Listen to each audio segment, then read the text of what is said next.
এই মাসে বেশি বেশি সম রাখা, স্পেশালি 9, 10, 11 পারলে এই 3টা সম রেখে দাও। যদি এটাও না করতে পারি অ্যাটলিস্ট 10 সম রাখা। কী হবে? নবী সাল্লাল্লাহু আলাইহি ওয়াসাল্লাম বলছেন, আহতাসিবু ইনদাল্লাহ, আল্লাহর কাছে আমি আশা করি যে আইয়ুকাফিরু আস-সানাতাল্লাতী ক্বাবলা, এই একটা সম রাখলে আল্লাহ রাব্বুল আলামিন আপনার আমার 1 বছর বিগত জীবনের সমস্ত গুনাহ মাফ করে দিবেন ইনশাআল্লাহ। আমাদের আরেকটা আমল এই মাসে বেশি বেশি তওবা ইস্তেগফার করা। আমরা এই মাসে অনেক কিছু করি, কেউ বুঝে করি, না বুঝে করি। বুক পিট চাপড়াবে কিছু মানুষ, মাতম করবে, অনেক কিছুই করবে এই মাসে, এই কয়দিন পরে। নবী সাল্লাল্লাহু আলাইহি ওয়াসাল্লাম কি করেছেন? নবী করিম সাল্লাল্লাহু আলাইহি ওয়াসাল্লামকে একজন সাহাবী এসে জিজ্ঞাসা করছেন যে আইয়ু শাহরিন আফদালু ইনদাল্লাহ, ইয়া রাসূলুল্লাহ সাল্লাল্লাহু আলাইহি ওয়াসাল্লাম, রমাদান মাসের পরে কোন মাসটা আল্লাহ পাকের কাছে সবচেয়ে বেশি উত্তম? আমি সওম রাখবো, রোজা রাখবো। নবী করিম সাল্লাল্লাহু আলাইহি ওয়াসাল্লাম বলছেন যে তুমি যদি রমাদান মাসের পরে অন্য কোনো মাসে সওম রাখতে চাও, ফাসুমু শাহরা মুহাররম, তোমরা মুহাররম মাসে সওম রাখো। কারণ এটা হচ্ছে শাহরুল্লাহ, এটা আল্লাহ পাকের মাস। এটা কার মাস? এমনিতে তো সব প্রতিটা দিনই আল্লাহর, প্রতিটা রাতই আল্লাহর, তারপরে আলাদা করে স্পেসিফিকলি বলা হচ্ছে মুহাররম হচ্ছে আল্লাহর মাস, মুহাররম হচ্ছে আল্লাহর মাস। অতএব রমাদান মাসের পরে তোমরা যে মাসে বেশি বেশি রোজা রাখতে চাও সেটা হলো মুহাররম। নবী সাল্লাল্লাহু আলাইহি ওয়াসাল্লাম নিজে গেলেন মদিনায়, গিয়ে দেখলেন রোজা রাখে, মুহাররম মাসে রোজা রাখে। নবী জিজ্ঞাসা করছেন সাল্লাল্লাহু আলাইহি ওয়াসাল্লাম, নাম শুনলে দরুদ পড়বেন, মনে মনে সাল্লাল্লাহু আলাইহি ওয়াসাল্লাম বলবেন যে তোমরা কি জন্য সওম রাখছো? বললেন বা বলল যে আনজাল্লাহু আযজা ওয়া জাল মূসা ওয়া কওমাহ, এই দিনে আল্লাহ রাব্বুল আলামিন মূসা আলাইহিস সালাম এবং তার কওম মানে বনু ইসরাইলকে নাজাত দিয়েছেন। ওয়া গারাকা ফিরআউন ওয়া কওমাহ, এবং আল্লাহ রাব্বুল আলামিন এই দিনেই ফিরআউন এবং তার কওমকে ডুবিয়ে দিয়েছেন। এই দিনে আল্লাহ রাব্বুল আলামিন মূসা আলাইহিস সালাম আর ফিরআউনকে মূসা আলাইহিস সালাম এবং তার সাথীদেরকে উদ্ধার করেছেন, ফিরআউন এবং তার দলবলকে ডুবিয়ে দিয়েছেন। কোন সাগরে? লোহিত সাগরে। এজন্য শুকরিয়া স্বরূপ মূসা আলাইহিস সালাম সওম রেখেছেন, এজন্য আমরাও সওম রাখি। তখন নবী সাল্লাল্লাহু আলাইহি ওয়াসাল্লাম বললেন যে নাহনু আহাক ওয়া আউলা বিমূসা মিনকুম, আমরা মানে উম্মতে মুহাম্মাদি, আমরা তোমাদের চাইতে মূসা আলাইহিস সালামের অনেক বেশি হকদার। এজন্য আমরা এই 10ই মুহররম সওম রাখি, আশুরার দিন। আর নবীজি বললেন তোমরা খালিফুল ইয়াহুদ, তোমরা ইহুদিদের বিরোধিতা করো। তাই তিনি বলছেন আমি আগামী বছর বেঁচে থাকলে 9 তারিখ বা 11 তারিখ আরও একটা সওম বেশি রাখবো। তার মানে আমরা আমাদের আমল পাচ্ছি এই মাসে বেশি বেশি সওম রাখা, স্পেশালি 9, 10, 11 পারলে এই 3টা সওম রেখে দাও। যদি এটাও না করতে পারি অ্যাটলিস্ট 10 সওম রাখা। কী হবে?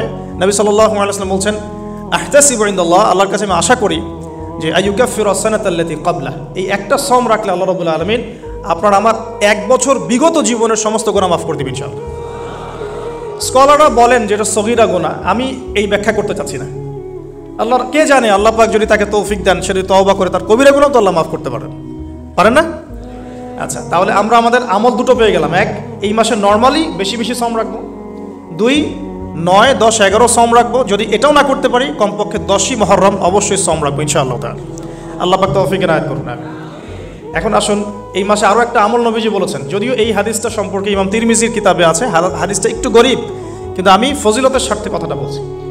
নবী সাল্লাল্লাহু আলাইহি ওয়াসাল্লাম বলেছেন, সাহাবী এসে জিজ্ঞাসা করছেন যে এই মাসে আমি বেশি বেশি সওম রাখবো, ফজিলতটা কি? নবী করিম সাল্লাল্লাহু আলাইহি ওয়াসাল্লাম বলছেন যে এই মাসে আল্লাহ রাব্বুল আলামিন বিগত অনেক সম্প্রদায়ের তওবা কবুল করেছিলেন। সুবহানাল্লাহ, এই মাসে আল্লাহ পাক বিগত অনেক সম্প্রদায়ের তওবা কবুল করেছেন এবং আগামীতেও অনেকের তওবা কবুল করবেন ইনশাআল্লাহ। তো তার মানে আমরা বুঝলাম আমাদের আরেকটা আমল এই মাসে বেশি বেশি, এই তো মাশাআল্লাহ, বেশি বেশি তওবা ইস্তেগফার করা। এখন আসুন আমি ইস্তেগফারের আপনাদেরকে 2-3টা দোয়া শিখাই দেই আগে ছোট্ট করে। 1 নাম্বার, যারা একটু পড়াশোনা করেন মাশাআল্লাহ তারা এইটা পড়বেন, সাইয়্যিদুল ইস্তেগফার। আমার সাথে বলবেন আল্লাহুম্মা আনতা রাব্বি লা ইলাহা ইল্লা আনতা খালাকতানি আনা আবদুক ওয়া আনা আলা আহদিক ওয়া ওয়া'দিকা মাসতাতা'ত আউযু বিকা মিন শাররি মা সানা'ত আবু'ু লাক বিনি'মাতিকা আলাই ওয়া আবু'ু বিযানবি ফাগফিরলি ফাইন্নাহু লা ইয়াগফিরু যুনুবা ইল্লা আনতা। এই যে আমরা গত লেকচারে বলেছিলাম যে আমাদের ইবাদতগুলো অন্তঃসার শূন্য হয়ে যাচ্ছে এই কারণে, বিকজ আমরা অর্থটা বুঝি না। এই যে দোয়াটা আপনি করলেন, নবী সাল্লাল্লাহু আলাইহি ওয়াসাল্লাম বলেছেন যে এই দোয়া পড়ার পরে যদি কেউ সকালে পড়ে রাত্রের আগে মারা যায় জান্নাতে চলে যাবে, রাতে পড়ে সকালের আগে ইন্তেকাল করলে জান্নাতে চলে যাবে। কি পড়লাম? আল্লাহ পাক বলছেন, নবী সাল্লাল্লাহু আলাইহি ওয়াসাল্লাম বলছেন, আল্লাহুম্মা হে আল্লাহ, আনতা রব্বি, আল্লাহ তুমি আমার রব, খলাকতানি, তুমি আমাকে সৃষ্টি করেছো, আনা আবদুক, আমি তোমার বান্দা, আনা আলা আহদিকা, আমি তোমার সাথে যে অঙ্গীকার করেছি এর উপরে আছি, মাস্তাতা, থাকার চেষ্টা করছি, আমি সাধ্যমতো থাকার চেষ্টা করছি, আবুউলাকা বিনিআমাতিকা আলাই, আমার উপরে আমার যে উপরে তুমি যে নিয়ামত দিয়েছো আল্লাহ, এগুলো আমি স্বীকার করছি। হে আল্লাহ, তুমি আমার উপর যত নিয়ামত দিয়েছো আমি স্বীকার করছি, ও আবুউ বিযানবি, আমার যত গুনাহ আল্লাহ সব স্বীকার করছি। এইভাবে যদি বান্দা আল্লাহর কাছে দোয়া করে, আল্লাহ মাফ করবেন না? সুবহানাল্লাহ। ফাগফিরলি, আল্লাহ আপনি আমাকে মাফ করুন, ফাইন্নাহু লা ইয়াগফিরু যুনুবা ইল্লা আনতা, কারণ আপনি ছাড়া যুনুব কেউ ক্ষমা করতে পারে। ব্যাস এইভাবে বুঝে বুঝে, এটা যদি না পড়েন অ্যাটলিস্ট এতটুকু, আস্তাগফিরুল্লাহাল্লাযী লা ইলাহা ইল্লা হুয়াল হাইয়ুল কাইয়্যুম ওয়া আতুবু ইলাইহি, এইটুকু। আর এটাও যদি না পড়েন, না পড়াটা একটু লজ্জার যদিও বা, তাও যদি না পড়েন তাহলে বলবেন আস্তাগফিরুল্লাহ ওয়া আতুবু ইলাইহি, আস্তাগফিরুল্লাহ ওয়া আতুবু ইলাইহি। আসুন তাহলে আমরা কাজগুলো পেয়ে গেলাম। এখন আসুন আমরা কেন রোজা রাখছি। নবী করিম সাল্লাল্লাহু আলাইহি ওয়াসাল্লাম এখানে উদ্দেশ্যটা বলছেন। এই দিনে কি করা হয়েছে?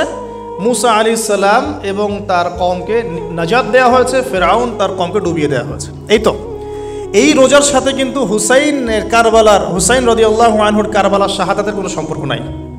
এটা একটা আকীদা পরিষ্কার করে নেবেন। হুসাইন রাদিয়াল্লাহু আনহুর কারবালার ঘটনা হয়েছে নবী সাল্লাল্লাহু আলাইহি ওয়াসাল্লামের ইন্তেকালের 60 বছর পরে। শরীয়ত ক্লোজ হয়ে গেছে না নবী সাল্লাল্লাহু আলাইহি ওয়াসাল্লাম ইন্তেকালের সাথে সাথে, নাকি আরও শরীয়ত আসবে? তো শরীয়তের কোনো নতুন বিধান কি এর পরেও চালু করা যাবে? এই দিনে অনেক ঘটনা ঘটেছে। এই ঘটনাগুলোর সম্পর্কে কিছু দুর্বল বর্ণনা আছে বিধায় আমি বলছি না পাবলিকলি। বলা হচ্ছে এই দিনে নূহ আলাইহিস সালামের কিস্তি, ওই যে কিস্তি প্লাবনে ভেসে ভেসে এই দিনে জুদি পাহাড়ে এসে নোঙর পড়েছে। এরকম অনেক ঘটনা। এই দিনে মুসা আলাইহিস সালামকে নাজাত দেওয়া হয়েছে, এই দিনে ফেরাউনকে ডুবিয়ে দেওয়া হয়েছে, এরকম অনেক ঘটনা আছে। কিন্তু এই দিনে রোজা রাখার উদ্দেশ্য হচ্ছে এই নাজাতে মুসা। এইটা হুসাইন রাদিয়াল্লাহু আনহুর শাহাদাতের কষ্টে রাখছি না আমরা, ওইটা আমাদের জন্য আরেকটা জায়গা। ওই জায়গাটা নিয়ে আমি পরে কথা বলছি, যে হুসাইন রাদিয়াল্লাহু আনহুর শাহাদাত, ওইটা থেকে শিক্ষাটা, ঘটনাটা এই 10 মুহররমে ঘটে গেছে। এটা আল্লাহ পাকের তাকদিরে ছিল, এই দিনেই ঘটনাটা ঘটে গেছে। এই ঘটনা ঘটার আগেই নবী সাল্লাল্লাহু আলাইহি ওয়াসাল্লাম রোজা রাখতেন। এমন না যে ঘটনা ঘটার পরে সাহাবীরা রোজা রাখা শুরু করেছেন, ব্যাপারটা কি তাই না? মূল জিনিসটা বুঝি, তারপর হুসাইন রাদিয়াল্লাহু আনহুর শাহাদাতের দিকে যাবো ইনশাআল্লাহ। আমরা দোয়া করি আল্লাহ পাক আমাদের সবাইকে হুসাইন রাদিয়াল্লাহু আনহুর মতো সাহস, কারেজ দান করুন, তাদের মতো বীরত্বপূর্ণ ঈমান দান করুন, এবং জুলুমের বিরুদ্ধে তার মতো দাঁড়িয়ে যাওয়ার মানসিকতা দান করুন। আল্লাহ পাক সারা দুনিয়া থেকে ইয়াজিদদেরকে ধ্বংস করুন, এবং রাসূল সাল্লাল্লাহু আলাইহি ওয়াসাল্লামের কলিজার টুকরা নাতি হুসাইন রাদিয়াল্লাহু আনহুকে আল্লাহ পাক জান্নাতের উচ্চ মর্যাদা দান করুন। আমরা কি আমাদের আমল পেলাম? তাহলে মুহররম মাসে আমরা কি করব ইনশাআল্লাহ? এটা জরুরি নয় যে শুধুমাত্র 1 দিন 2 দিন 3 দিনে রাখতে হবে। আপনি চাইলে এই মাসে বেশি থেকে বেশি শ্রম রাখতে পারেন। আল্লাহ পাক আমাকে আপনাদের সবাইকে তৌফিক দান করুন।